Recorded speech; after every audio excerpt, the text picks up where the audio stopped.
If you already know how to code, but you haven't tried Cursor because it feels incredibly powerful or slightly risky to rely on, this video is for you.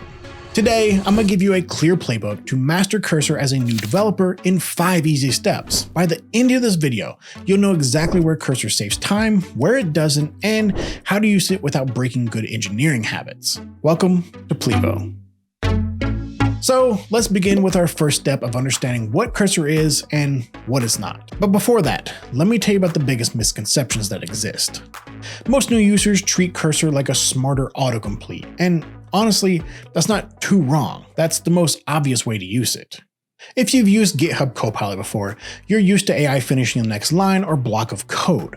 Copilot is great for local suggestions. The Cursor goes farther. It's designed to understand your entire code base, not just the file you're in. And this is where a lot of new developers quietly panic. You start thinking, am I depending on this too much? Would I know what to do if this wasn't here? But trust me, that question alone tells me you're already thinking like an engineer.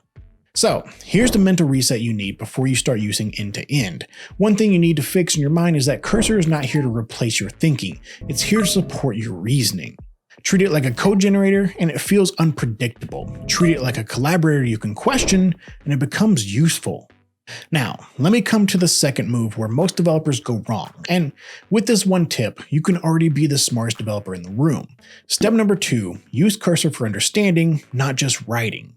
Let me explain. Cursor's biggest value is not writing new code. It's helping you understand code that already exists. In professional code bases, syntax is rarely the problem. Context is.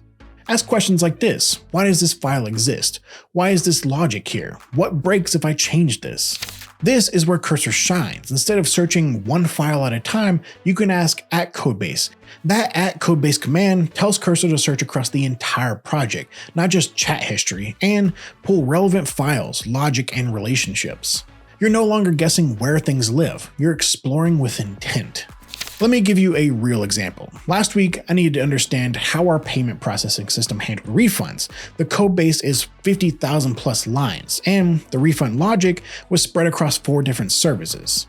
The old way, I'd spend 2 to 3 hours grepping through files, jumping between services, piecing together the flow in my head, maybe bothering a senior developer too. With Cursor, I asked it to show me the complete refund workflow from API request to database update. It pulled relevant code from all 4 services, explained the sequence, and highlighted edge cases I needed to know about.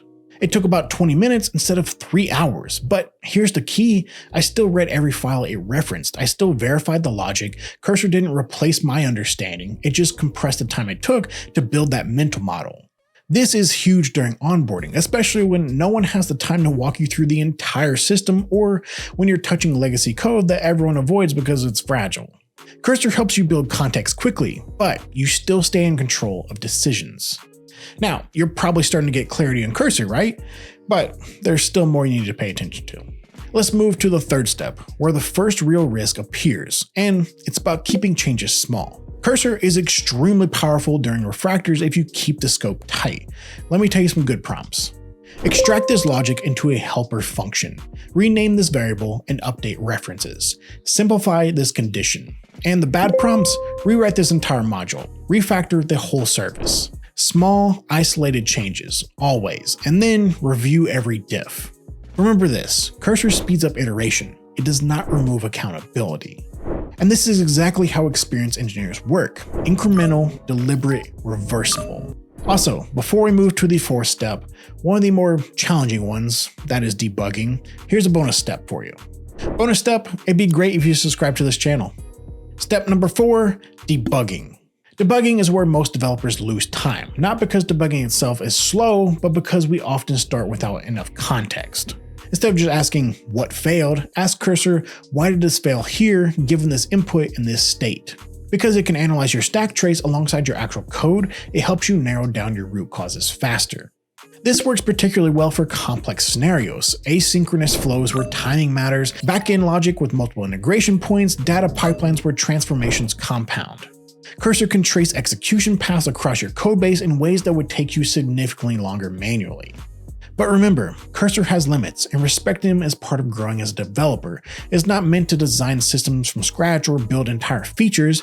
It works within existing patterns, not creating new architectural decisions. And it should never replace code reviews or foundational understanding. If you can't explain the code it generates, you shouldn't ship it, period. So, how do experienced developers actually use Cursor day to day? And this is exactly what the fifth step is that you need to ensure. Step number 5, use Cursor moderately.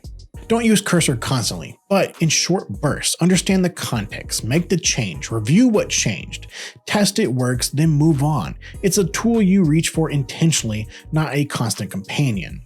A lot of people also ask me if Cursor slows down learning. Here's my take.